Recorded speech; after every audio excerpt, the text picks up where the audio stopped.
வின்னெக்ஸ் class academy சார்பாக அனைவருக்கும் வணக்கம்.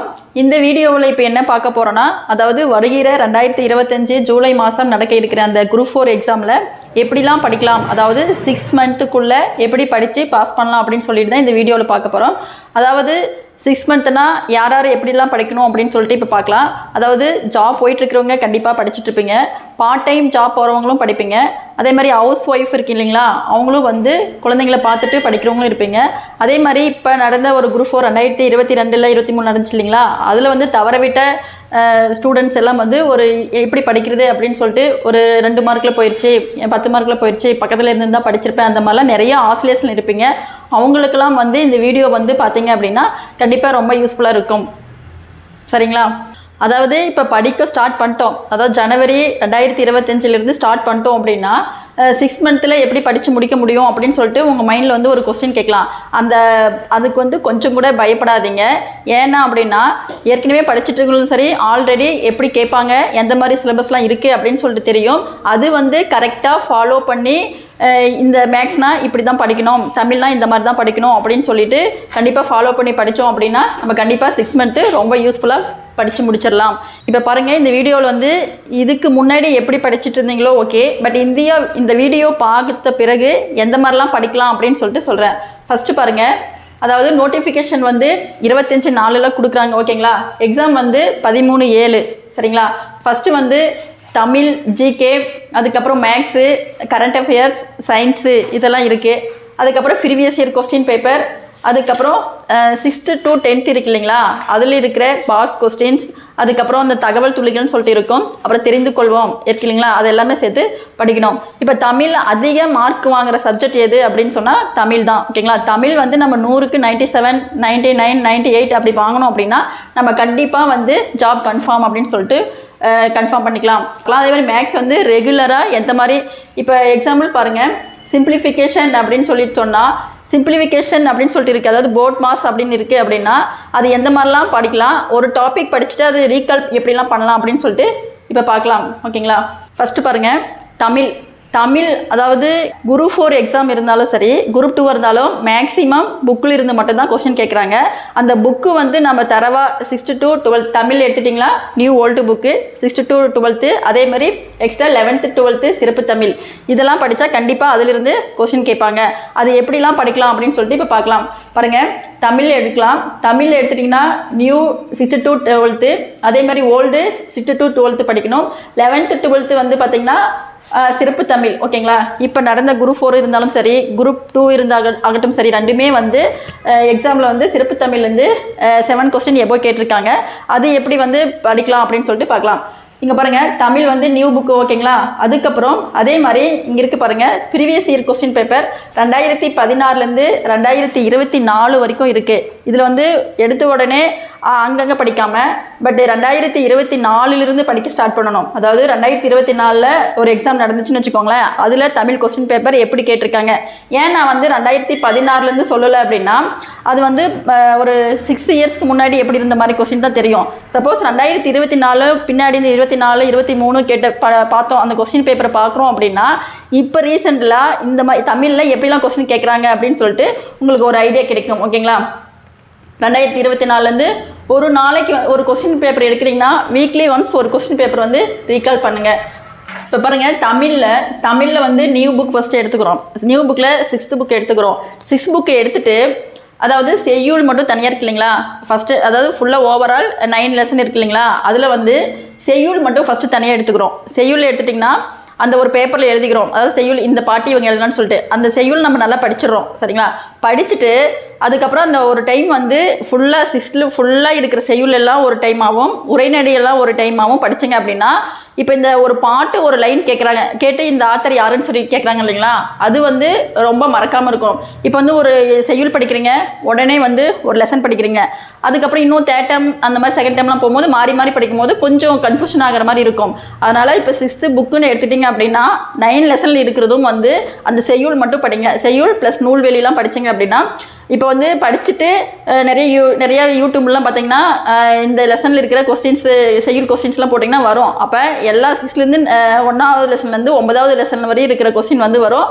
அது வந்து உங்களுக்கு ரீகால் பண்ணுறதுக்கு ரொம்ப யூஸ்ஃபுல்லாக இருக்கும். அந்த மாதிரி தான் படிக்கணும். அதாவது செய்யுள் தனியாக, இலக்கணம் தனியாக, உரைநடை பகுதி தனியாக, அப்படி படிக்கும்போது எப்படியுமே மறக்காது. இப்போ ஒரு உதாரணத்துக்கு வந்து செய்யுள் படிச்சிட்டிங்கன்னு வச்சுக்கோங்களேன், உங்கள் ஃப்ரெண்ட்ஸ் யாராவது இருக்காங்க, அவங்ககிட்ட வந்து ஒரு இந்த செய்யுளில் 6th புக்கில் எந்த செய்யுள் பாட்டு லைன் வேணாலும் கேளு, நான் சொல்கிறேன் அப்படின்ற மாதிரி டிஸ்கஸ் பண்ணி பாருங்கள்.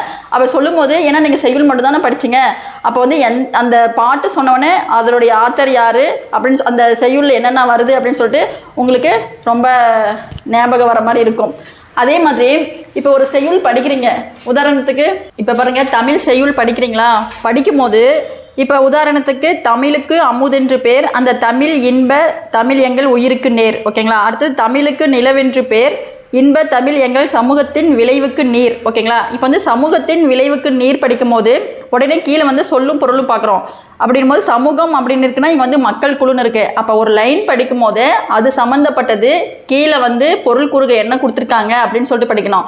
அப்படி படிச்சிங்கன்னா அந்த லைன் வந்து கொஞ்சம் டைம் எடுத்துக்கும். ஒரு பாட்டு ஒவ்வொன்றும் அப்படி பார்த்து படிக்கும் போது டைம் எடுக்கும். பட் வந்து எப்போவுமே மறக்காது, ஓகேங்களா. பின்னாடி வந்து எக்ஸாம் டைம் முன்னாடி சரி, ஒரு டெஸ்ட் அட்டன் பண்ணுறோம், இப்போ வந்து இந்த வாரத்தில் ஒரு டெஸ்ட் அட்டன் பண்ணுறோம் அப்படின்னாலும் அது வந்து எப்போவுமே மறக்காது, சரிங்களா. டைம் லேட்டானாலும் லைஃப்பில் வந்து எப்போவுமே மறக்காத மாதிரி இருக்கும். டெஸ்ட் அட்டன் பண்ணுறதுக்கும் ரொம்ப யூஸ்ஃபுல்லாக இருக்கும். இந்த மாதிரி வந்து படிங்க. அதாவது ஒரு செயல் படித்தா அது கீழே பொருள் கூறுக படிச்சுட்டு அதுக்கப்புறம் அந்த பாட்டு லைனு, இந்த பாட்டு லைன் வந்து எப்படி எந்த மீனிங்கில் சொல்கிறாங்க அப்படின்னு சொல்லிட்டு படிங்க. அப்படி படிக்கும்போது மறக்காது. இதுதான் வந்து தமிழ் செய்யுள் படிக்கும் போதில் இந்த மாதிரி படித்து பாருங்கள். அதுக்கப்புறமேட்டுக்கு வந்து உரைநடை பகுதி, உரைநடையில் அந்த தலைப்பு பார்த்தாலே உங்களுக்கு வந்து என்ன சொல்ல வராங்க உள்ளார அப்படின்னு சொல்லிட்டு ஞாபகம் வரணும். முன்னாடி பேஜ் இருக்கு இல்லைங்களா, ஃபஸ்ட்டு பேஜ், அதை வச்சே நீங்கள் படிங்க. இப்போ வந்து இன்பத்தமிழ்னா யார் எழுதுனாங்க, அதில் என்னென்ன வருது, தமிழ் கும்மி அப்படின்னா அதில் யார் ஆத்தர், அதில் என்னென்ன வருது அப்படின்னு சொல்லிட்டு அந்த மாதிரி படிக்கணும். அந்த மாதிரி வந்து ஃபஸ்ட்டு செய்யுளெல்லாம் படிச்சிருங்க, அதுக்கப்புறம் உரைநடையெல்லாம் படிச்சிருங்க, இலக்கணம், ஓகேங்களா. அப்படி படிக்கும் போது உங்களுக்கு 6th to 10th முக்கியமாக அதுலேருந்து கொஸ்டின் கேட்குறாங்க. அதுக்கப்புறம் தான் 11th 12th சிறப்புத்தமிழ் எல்லாம் படிக்கணும். இந்த மாதிரி படிக்கும்போது வந்து நீங்கள் இந்த லெசனில் 6th படிக்கிற அதே ஒரு ஆத்தர், அதே ஒரு டாபிக் வந்து 8thலையோ 9thலையோ 11th 12th வரும்போது நீங்கள் இங்கே ஆழ்ந்து படிக்கும்போது மறக்காது, ஓகேங்களா. அந்த மாதிரி எல்லா சப்ஜெக்ட்டுக்கும் படித்தோம் அப்படின்னா தமிழில் 97 99 எபோ தாராளமாக வாங்கலாம், சரிங்களா. அடுத்தது பாருங்கள், ஜிகே வந்து மொத்தம் யூனிட் 1 வந்து சயின்ஸ் வந்துடும். அதே மாதிரி யூனிட் 3 ஜியாகிரபி, யூனிட் 4 வந்து ஹிஸ்ட்ரி, யூனிட் 5 வந்து கான்ஸ்டியூஷன், யூனிட் 6 வந்து எக்கனாமிக்ஸ், யூனிட் 7 வந்து INM, யூனிட் 8 9 வந்து தமிழ் வளர்ச்சி பற்றி, தமிழ்நாட்டுடைய வளர்ச்சி நிர்வாகத்தை பற்றி சொல்லியிருக்காங்க. அந்த மாதிரி இருக்குது, ஓகேங்களா. அதே மாதிரி ஜிகே படிக்கும் போதும் அதே மாதிரி தான் ப்ரீவியஸ் இருக்கும். இப்போ வந்து இந்திய பொருளாதாரம் அப்படின்னு சொல்லிட்டு ஒரு டாபிக் இருக்குதுன்னு வச்சுக்கோங்களேன். அந்த இந்திய பொருளாதாரம் டாபிக் பார்க்குறோம் அப்படின்னா அதை பார்த்துட்டு அதே வந்து ப்ரீவியஸ் இயர் கொஸ்டினில் என்ன கேட்டிருக்காங்க. இப்போ தான் நம்ம எல்லாம் ஃபோன் யூஸ் பண்ணுறோம், இந்திய பொருளாதாரம் டாபிக் படிக்கிறோம், படிச்சுட்டு யூடியூப்பில் எடுத்த உடனே 2016 to 2024 சரி போட்டாலும் சரி, இல்லைனா வந்து இந்திய பொருளாதாரத்தின் ப்ரீவியஸ் இயர் கொஸ்டின் பேப்பர்னு போடுங்க.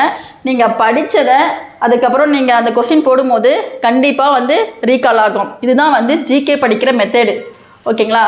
தமிழ் வந்து 90 எபோ, அதாவது 95 எபோ எடுக்கணும் அப்படின்றதுக்காக நம்ம ரொம்ப ஆழ்ந்து படிச்சுட்டு ஜிகே வந்து அந்த மாதிரி படிக்க மாட்டோம். ஆனால் டாப் 10 ரேங்க்குள்ளே வாங்கணும் அப்படின்னு சொன்னால் நம்ம தமிழ் எப்படி படித்தோம் அப்படின்னு அதே மாதிரி ஜிகேவும் முக்கியமாக இந்த யூனிட் 4, யூனிட் 5, அதுக்கப்புறம் இந்த யூனிட் 8, இந்த INM, ஓகேங்களா. இதெல்லாம் வந்து அதே மாதிரியே படித்தோம் அப்படின்னா கண்டிப்பாக மறக்காது. 6th to 10th maximum 8th இருக்கிற INM, 12th இருக்கு இல்லைங்களா அந்த INM, அதுலேயே வந்து மேக்ஸிமம் கொஸ்டின் கவர் ஆகிடுது. இது ஒவ்வொரு டாப்பிக்காக வந்து வீடியோ போடும்போது எப்படி படிக்கணும், இந்த டாபிக் வந்தால் இந்த டாப்பிக்கில் இப்படிலாம் கொஸ்டின் கேட்டிருக்காங்க, இந்த மாதிரி படித்தா ஞாபகம் வச்சுக்கலாம், இப்படி மறக்காது அப்படின்னு சொல்லிட்டு நாங்கள் ஒவ்வொரு வீடியோவிலையும் சொல்கிறோம், சரிங்களா. அடுத்தது மேக்ஸ் வந்து 25 கொஸ்டின் கேட்குறாங்க இல்லைங்களா. அதாவது மேக்ஸில் வந்து நிறைய பேர் வந்து நல்லா போடுவர்களும் இருப்பீங்க, நிறைய பேர் வந்து மேக்ஸே எனக்கு அவ்வளோ வராது, நான் ஜிகே தமிழ் மட்டும் தான் நம்பிட்டு போகிறேன் அப்படின்ற மாதிரி இருப்பீங்க. அதுக்கு கவலையெல்லாம் போக்குறதுக்காக இப்போ நான் ஒரு ஐடியா சொல்கிறேன் பாருங்க. மேக்ஸ் வந்து கண்டிப்பாக எல்லாத்துக்குமே வரும். ஓகேங்களா? எல்லாருமே நம்ம 9th 10th படிச்சுட்டு வந்த மேக்ஸ் தான் வந்து இங்கேயே இருக்குது. பட் கொஞ்சம் கேப் விட்டதுனால நம்மளால் வந்து அது சரியாக வந்து பண்ண முடியாத மாதிரி இருக்குது. அது எப்படி பண்ணலாம் அப்படின்னு சொல்கிறேன் பாருங்க. இப்போ மேக்ஸ் எடுத்திங்கன்னு வச்சுக்கோங்களேன். உதாரணத்துக்கு எல்சிஎம் ஓகே சரி, சிம்ப்ளிகேஷன் ஓகேங்களா. எல்சிஎம்னு எடுத்தீங்க அப்படின்னா அதில் வந்து நிறைய மாடல் இருக்குது. ஓகேங்களா? அந்த மாடல் வந்து எப்படி ஞாபகம் இப்போ வந்து ஒரு உதாரணத்துக்கு ஒரு 10 எல்சிஎம் பார்க்குறீங்க. ஓகேங்களா? ஒரே டாப்பிக்கில் ஒரே மாடலில் 10 பார்த்தாலும் சரி, இல்லை ஒரு நாளைக்கு வந்து எல்சிஎம்லேயே நிறைய வெரைட்டி இருக்குது, அதில் 4-5 பார்க்கணும்னு வச்சுக்கோங்களேன். இப்போ வந்து உதாரணத்துக்கு ஒரு பேப்பரை எடுத்துக்கிறீங்க. பேப்பரை எடுத்துகிட்டு எல்சிஎம் அப்படின்னு நோட் பண்ணிக்கிறீங்க. அதில் எத்தனை மாடல் இருக்குது அப்படின்னு சொல்லிட்டு ஃபஸ்ட்டு நம்ம நோட் பண்ணி வச்சுக்கணும். சரிங்களா? வச்சுட்டு அதுக்கப்புறமேட்டுக்கா ஒரு மாடல் பார்க்குறோம். ஓகே, ஒரு மாடலில் எந்த சம் கேட்டாலும் நம்ம போடுறோம். அடுத்தது செகண்ட் மாடல் வருது. செகண்ட் மாடலில் எந்த மாதிரி கேட்டாலும் போடுறோம். அதுக்கப்புறம் தேர்ட் மாடல் வருது. ஓகேங்களா? அந்த தேர்ட் மாடல்லையும் வந்து எந்த மாதிரிலாம் போடுறோன்னு சொல்லிட்டு போடுறோம். இப்போ 3 மாடல் பார்த்துட்டுன்னு வச்சுக்கோங்களேன். 3 மாடல் இன்றைக்கி எப்படி கேட்டாலும் நான் போட்டுருவேன். ஓகேங்களா? அதே மாதிரி நாளைக்கு எப்படி கேட்டாலும் நான் போட்டுருவேன். இன்னும் 1 வீக் கழிச்சு போட்டாலும் போட்டுருவேன். இங்கே தான் நமக்கு பிரச்சனை வந்து நிற்குதுங்க. நம்ம அப்பப்போ பார்க்குறதுனால நமக்கு அப்போ கேட்டால் தெரியும். இதே நான் எல்சிஎம் பார்த்து முடிச்சுட்டு நெக்ஸ்ட்டு சிம்ப்ளிஃபிகேஷனுக்கும் இல்லை தனி வட்டி கூட்டு வட்டிக்கோ போகிறேன்னு வச்சுக்கோங்களேன். அப்போ நான் 1 மந்த்தும் சரி, இல்லைனா ஒரு 15 டேஸ் கழிச்சுட்டு நான் எல்சிஎம்க்கு வரேன். அப்படி வரும்போது நான் அப்படி ஒரு சம்மை 10 டைமே மாடல் எல்லாம் பார்த்தாலும் நான் 10 நாள் கழித்து வரும்போது எனக்கு இந்த சம்மை பற்றி அவ்வளோ தெரியாது. ஏன் அப்படின்னா அதுதான் ஃபஸ்ட்டு பார்க்கும்போதே இந்த ஒரு பேப்பரில் நோட் பண்ணி வச்சுக்கணும். அதாவது எல்சிஎம்னா இந்த மாடலில் கேட்பாங்க, இந்த சம்மு இந்த மாதிரி மாடல் வரும் அப்படின்னு சொல்லிட்டு அந்த மாடலில் வந்து ஒரு பேப்பரில் நோட் பண்ணி வச்சிட்டோம் அப்படின்னா ஒரு நோட்லேயும் சரி, இல்லை நீங்கள் அதிக கண் பார்வைக்கு படுற மாதிரியும் ஒட்டி வச்சுருங்க. சப்போஸ் இப்போ நம்ம போகும்போது கண்ணில் எல்சிஎம் படுது, அப்போ பட்டா இந்த மேக்ஸ் இந்த மாடல் இருக்குது அப்படின்னு உங்கள் மனக்கணக்கில் வரணும். ஓகேங்களா? அப்படி எப்போ வந்து நீங்கள் அந்த மனக்கணக்கில் அந்த எல்சிஎம்னா இப்படிலாம் வரும்னு சொல்லிட்டு எப்போ பார்க்குறீங்களோ அப்போ லைஃப் லாங் உங்களுக்கு எந்த மாடல் கேட்டாலும் எல்சிஎம் மறக்கவே மறக்காது. சரிங்களா? அதே மாதிரி எல்சிஎம் மட்டும் இல்லைங்க, இந்த simplification, simple interest, compound interest, profit loss, percentage, இந்த மாதிரி எல்லா சம்மும் அதுக்கு தகுந்த அந்த மாடலில் பார்த்துட்டு ஒரு ஒயிட் பேப்பரில் ஒவ்வொரு டாப்பிக்கும் நோட் பண்ணிவிட்டு இந்த சதவீதம்னா இத்தனை மாடல் இத்தனை விதத்தில் கேட்பாங்க, இந்த மாதிரிலாம் கொஸ்டின் கேட்டிருக்காங்க அப்படின்றது ஒரு நோட் பண்ணி வச்சுக்கோங்க. நீங்கள் ஒரு நாள் ஒரு மாடல் பார்க்குறதுக்கும் அதுக்கப்புறம் எத்தனை டாபிக் மேக்ஸில் இருக்கோ அது ஒரே ஒரு வாரத்தில் பார்க்குறதும் உங்கள் கையில் இருக்குது. இத்தனை நாள் நீங்கள் எப்படி ஃபாலோ பண்ணிங்களா என்னன்னு தெரிலங்க. நீங்கள் இதுக்கு மேலே இந்த மாதிரி ஒரு கான்செப்ட் ஃபாலோ பண்ணி பாருங்கள், கண்டிப்பாக ரொம்ப யூஸ்ஃபுல்லாக இருக்கும். அடுத்தது கரண்ட் அஃபேர்ஸ் வந்து அன்னன்னைக்கு அப்டேட் பண்ணி படிங்க. அதாவது கரண்ட் அஃபேர்ஸ் எடுத்துட்டிங்கன்னா இப்போ ஜூலை 13 எக்ஸாம் டேட் சொல்லியிருக்காங்க இல்லைங்களா குரூப் 4. அதே மாதிரி 2024 ஜனவரியிலிருந்து இப்போ ஜூன் மாதம் வரைக்கும் இருக்கிற கரண்ட் அஃபேர்ஸ் படிச்சிங்க அப்படின்னா ரொம்ப யூஸ்ஃபுல்லாக இருக்கும். ஓகேங்களா? அடுத்தது சயின்ஸ் வந்து மேக்ஸிமம் புக்கு தான் 6th to 10th வரைக்கும் கேட்டிருக்காங்க.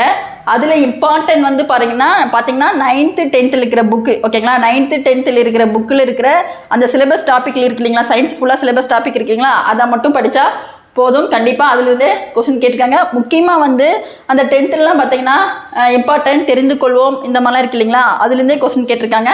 அது நல்லா பாருங்க. அதுக்கப்புறம் ப்ரீவியஸ் இயர் கொஸ்டின்ஸ் டெய்லியும், அதாவது 6 மந்த்துக்குள்ளே முடிக்கணும், நம்ம நல்லா ரிசல்ட் வாங்கியே ஆகணும் அப்படின்னு சொல்லிட்டு சொல்கிறோம் அப்படின்னா கண்டிப்பாக ப்ரீவியஸ் இயர் கொஸ்டின் அனலைஸ் பண்ணுங்கள். ஏன் அப்படின்னா இப்போ வந்து நம்ம நிறையா டைம் படிச்சிருக்கோம், ஆனால் ஜஸ்ட் 1 or 2 மார்க்கில் நம்ம ரிசல்ட் வாங்காமல் இருக்கோம். அதுக்கு என்ன ரீசன் அப்படின்னா கண்டிப்பாக இந்த ப்ரீவியஸ் இயர் கொஸ்டின் பார்க்காதனால தான். அது பார்த்தா தான் நமக்கு வந்து ஒரு ஐடியா கிடைக்கும். ஓகே, இப்போ ஜிகேனா இப்படி தான் கேட்பாங்க. அதே மாதிரி நீங்கள் அந்த புக்கில் எங்கே இருக்குன்னு தெரிஞ்சுக்கிட்டீங்க அப்படின்னு சொன்னால் அந்த டாபிக் பார்க்கும்போது இதுலேருந்து இதுக்கு முன்னாடி கேட்டிருக்காங்க, அப்போ இந்த டாபிக் வந்து நல்லா ஆழ்ந்து படிக்கணும் அப்படின்னு சொல்லிட்டு தோணும். சரிங்களா? அதனால் ப்ரீவியஸ் இயர் கொஸ்டின் கண்டிப்பாக வீக்லி வந்து 2 கொஸ்டின், தமிழ் 1, ஜிகே 1 கண்டிப்பாக ரீகால் பண்ணுங்கள். உங்களுக்கே அந்த ரீகால் பண்ண உங்கள் மேலே உங்களுக்கே நம்பிக்கை வந்துடும். இங்கே தானே கேட்குறாங்க, இந்த டாப்பிக்கில் தானே இவ்வளோ கொஸ்டின் கேட்குறாங்க, அதை நான் தரவா இருக்கேன்பா, கண்டிப்பாக நான் பாஸ் பண்ணிடுவேன் அப்படின்னு சொல்லிட்டு உங்கள் லெவல், அதாவது அந்த ஹை கான்ஃபிடென்ட் லெவல் இருக்கும் இல்லைங்களா, அது அப்படியே பர்சன்டேஜ் அதிகமாகிடும். சொல்லிங்களா? இப்போ வந்து உங்களுடைய எக்ஸாம் எப்படி படிக்க போகிறோன்னு சொல்லிட்டு உங்களுடைய கான்ஃபிடென்ட் லெவல் எத்தனை பர்சன்டேஜ் இருக்குதுன்னு தெரியலைங்க. பட் கண்டிப்பாக வந்து நீங்கள் இதுக்கு மேலே படிக்க ஸ்டார்ட் பண்ணிங்க அப்படின்னா உங்களுக்கு ஒவ்வொரு மந்த்தும் ஒவ்வொரு வீக்கும் அந்த டெஸ்ட்டு அட்டன் பண்ண உங்களுக்கே வந்து பாஸ் பண்ணுற அந்த கான்ஃபிடென்ட் லெவல் வந்து அதிக லெவல் வரும். சரிங்களா? அதே மாதிரி ஜிகேலலாம் பார்த்தீங்கன்னா 6th to 10th ஆல்ரெடி நம்ம வந்து தமிழில் வந்து full bottom A to Z ஃபுல்லாக படித்து முடிச்சிருப்போம். அதே மாதிரி 6th to பார்த்தீங்கன்னா 6ஆம் வகுப்புலேருந்து 10ஆம் வகுப்பில் இருக்கிற அந்த பாக்ஸ் கொஸ்டின் அந்த தெரிந்து கொள்வோம் இருக்கு இல்லைங்களா, அது வந்து கண்டிப்பாக அதுவும் வந்து படிக்கணும். ஒவ்வொரு டாபிக் படித்து முடிச்சிட்டிங்க. உதாரணத்துக்கு ஜிகேயில் வந்து எக்கனாமிக்ஸ் டாபிக் முடிச்சிட்டிங்கன்னு வச்சுக்கோங்களேன். அப்போ என்ன பண்ணுறீங்க, அந்த எக்கனாமிக்ஸ் டாபிக் ஆல்ரெடி ஃபுல்லாக படிச்சிருந்தாலும் பாஸ் கொஸ்டின் சொல்லிட்டு தனியாக வரும், அதை ஒரு டைம் பார்த்துருங்க. அதை பார்த்துட்டு நீங்கள் ப்ரீவியஸ் இயர் கொஸ்டின் பார்க்கும்போது உங்களுக்கு அப்படியே அந்த கொஸ்டின் பார்த்தா இந்த கொஸ்டின் தானே இந்த இடத்துல இருந்துச்சு, அது இந்த பேஜில் இருந்துச்சு அப்படின்னு சொல்லிட்டு உங்களுக்கு அப்படியே மைண்டில் ஓடும். அப்படி பார்க்கும்போது உங்களுக்கு இன்னும் தான் வந்து படிக்கிற ஆர்வம் வரும். சரிங்களா? அதனால் இந்த பாக்ஸ் கொஸ்டின் ஜிகேக்கு வந்து 6th to 10th வரைக்கும் நல்லா படிக்கணும். ஓகேங்களா? அதாவது இப்போ பாருங்கள், இது வரைக்கும் அப்பப்போ வந்து உங்களுக்கு எந்த டாப்பிக்கில் எப்படிலாம் படிக்கிறதுன்னு சொல்லிட்டு உங்களுக்கு சொல்லிட்டு தான் இருப்போம். கண்டிப்பாக இந்த 6 மந்த்துக்குள்ளே இது நாள் வரைக்கும் இந்த வீடியோ பார்க்குற நிமிஷத்து வரைக்கும் உங்களுடைய மனநிலை படிக்கலாமா வேணாமா இல்லை ஒர்க்குக்கு போகலாமா இல்லையா அப்படின்ற ஒரு ஆஸ்லேஷனில் இருந்தாலும் பட் இந்த வீடியோ பார்த்ததுக்கப்புறம் கண்டிப்பாக நாமளும் ஒரு குரூப் 4 ரிசல்ட் கேண்டிடேட் வாங்குவோம். அதுவும் ஃபிக்ஸ் பண்ணி வச்சுக்கோங்க. அதாவது நிறைய போஸ்டிங் இருக்கு இல்லைங்களா, நான் விஓவாக தான் ஆகுவேன், நான் வந்து ரிஜிஸ்ட்ரேஷன் டிபார்ட்மெண்ட் தான் எடுப்பேன், நான் வந்து ரெவென்யூ டிபார்ட்மெண்ட் தான் எடுப்பேன் அப்படின்னு சொல்லிட்டு நீங்கள் ஜனவரி 2025 புதுசாக பிறக்கும் போது ஜனவரி 1 நியூ இயர் கொண்டாடு இல்லைங்களா, அப்போவே உங்கள் நேம் பக்கத்தில் நீங்கள் என்ன போஸ்டிங் எடுக்கணும்னு சொல்லிட்டு ஃபிக்ஸ் பண்ணி வச்சுக்கோங்க. அப்போ இருந்து ஜூன் மாதம் வரைக்கும் நல்லா படிங்க. ஜூலை 13ஆம் தேதி எக்ஸாம் எழுதிட்டு நான் வந்து இந்த எக்ஸாம் தான் எழுதி வச்சேன், அதே மாதிரி அந்த போஸ்டிங் நான் வாங்க போகிறேன்னு சொல்லிட்டு சவாலாக எல்லாத்தையும் சொல்லுங்கள். இப்போ இருந்தே உங்கள் உள் மனசுக்குள்ளே உங்கள் உள்ளார ஒருத்தர் இருப்பார் இல்லைங்களா, அவங்ககிட்ட நான் வியோவை தான் எடுப்பேன், வியோவை தான் ஆகுவேன் அப்படின்னு சொல்லிட்டு உங்கள் உள் மனசில் வந்து சொல்லிகிட்டே இருங்க. கண்டிப்பாக 2025 உங்களுக்கு வந்து ஒரு புது வருடமாக இருக்க என்னுடைய வாழ்த்துக்கள். அதுக்கப்புறம் இன்னும் என்ன அப்படின்னா, இப்போ வந்து 2026 வந்து எலெக்ஷன் வருது. எலெக்ஷன் வரதுனால வந்து இந்த கண்டிப்பாக 2025 எக்ஸாம் நடக்கும். அதே மாதிரி இப்போ பார்த்தீங்கன்னா பிசியில் வந்து வெறும் 3000 மட்டும்தான் போஸ்டிங் சொல்லியிருந்தாங்க, கால்ஃபர் பண்ணுறேன்னு சொல்லியிருந்தாங்க. ஆனால் இப்போ வந்து 10,000 சொல்லியிருக்காங்க. அதே மாதிரி கடைசியாக நமக்கு வந்து 2025 அதிகமாக போஸ்டிங் வரத்துக்கு வாய்ப்பு இருக்குது. நம்மளோட இவ்வளோ நாள் கஷ்டப்பட்டுருப்போம், கஷ்டப்படவே கூடாது அப்படின்னு சொல்லிட்டு லைஃப்பில் கடைசி வாய்ப்பாக நல்லா பண்ணுங்கள், நல்லா படிக்க ஸ்டார்ட் பண்ணுங்கள். 2025 அந்த 25 முடிகிறதுக்குள்ளே நான் ஒரு கவர்மெண்ட் எம்ப்ளாயி அப்படின்ற ஒரு மைண்டில் ஃபிக்ஸ் பண்ணிவிட்டு படிக்க ஸ்டார்ட் பண்ணுங்கள். ஓகேங்களா? அனைவருக்கும் நன்றி, வணக்கம்.